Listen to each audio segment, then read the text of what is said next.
Welcome to Inner Flow Shift, where science meets spirit, and perception meets profound truth. I'm your host, Nick Comwood, and together, we're about to embark on a journey to explore the very fabric of existence, unraveling the mysteries of matter, energy, and consciousness. Here on Inner Flow Shift, we tackle into the big questions: what is reality? Is the physical world truly solid, or is it simply an illusion created by vibrating energy? Could everything we see, touch, and experience just be manifestations of a deeper, unseen truth?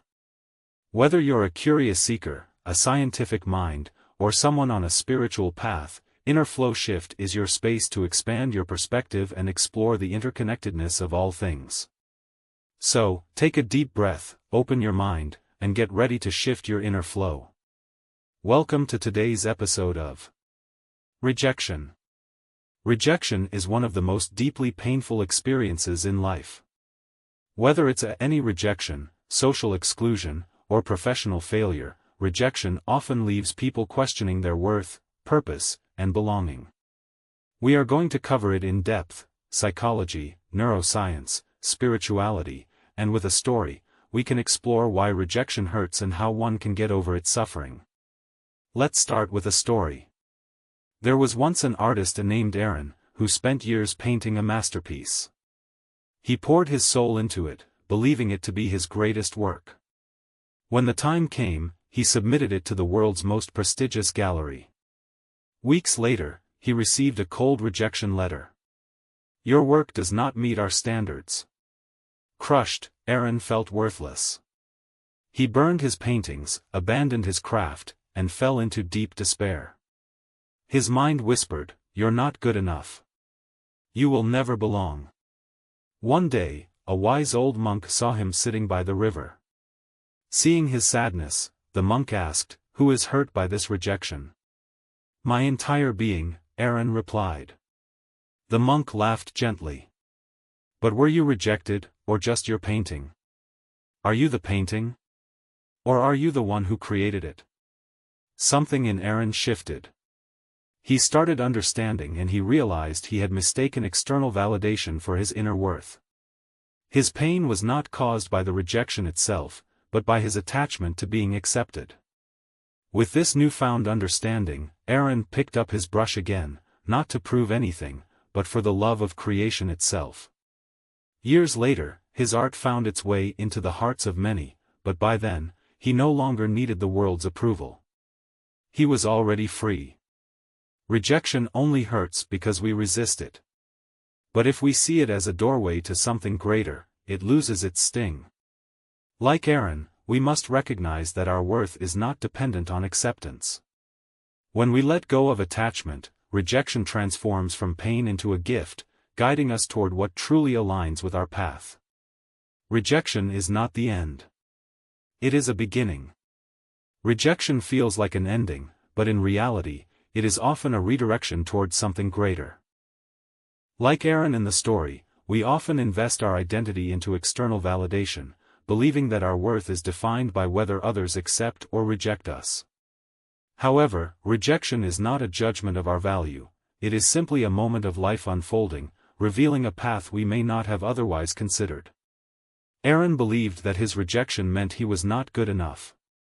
But in truth, it only meant that his art was not aligned with that particular gallery's vision. This applies to all aspects of life. When we are rejected from a job, a relationship, or a social group, it doesn't mean we are unworthy.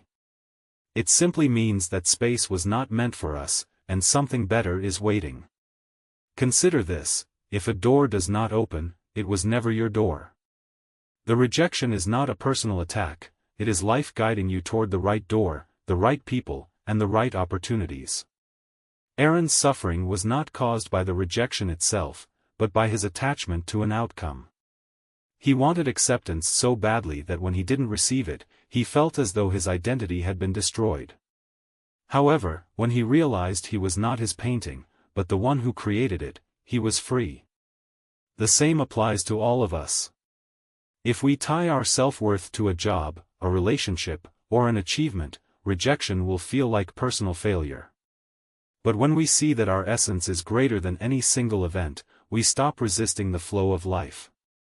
Looking back, many people realize that their biggest rejections led to their greatest successes. The job they didn't get led them to a better career. The person who left them made space for someone truly aligned with them. What once seemed like a curse was actually a hidden blessing.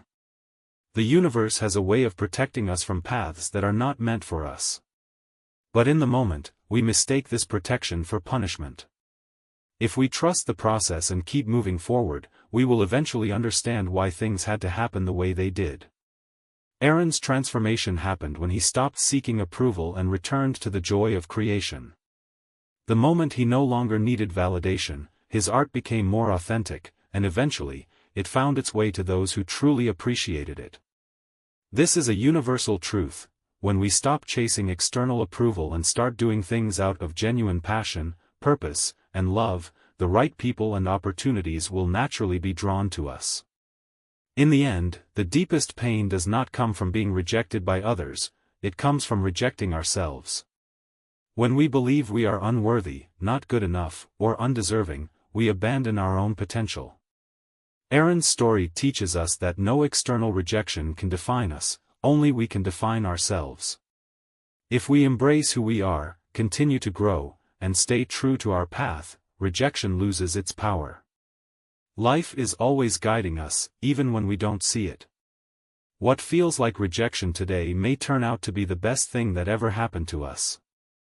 The key is to trust, keep moving, and know that every closed door is simply making room for something better. Rejection is not the end of the road. It is the universe whispering, "Not this way, my child. There is something greater waiting for you." Psychologists explain rejection as a blow to our sense of self-worth and belonging. Humans have an inherent need for social connection. When rejected, we often interpret it as a reflection of our inadequacy, triggering emotions like shame, sadness, and self-doubt. This is why rejection doesn't just feel emotionally painful, it is processed by our brain as if we were physically wounded. People often develop fear of future rejection, leading to avoidance behaviors, social anxiety, or even depression. Neuroscience also suggests that the brain can heal.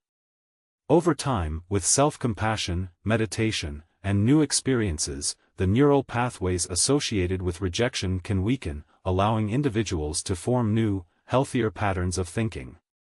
Rejection is only painful when we identify with the person who is being rejected. If we look deeply, we see that the separate self, the ego, is a construct. Who is really being rejected? The body? The mind? Or is it just a story we believe in? There is no separate entity to be rejected. Life is simply unfolding. Events happen, but they do not happen to anyone. When this is deeply realized, rejection loses its grip. It becomes as impersonal as a cloud passing in the sky. Thank you for joining me today on Inner Flowshift. If this episode resonated with you, please like and subscribe the show, so that we can bring more insightful shows. I'm your host Nick.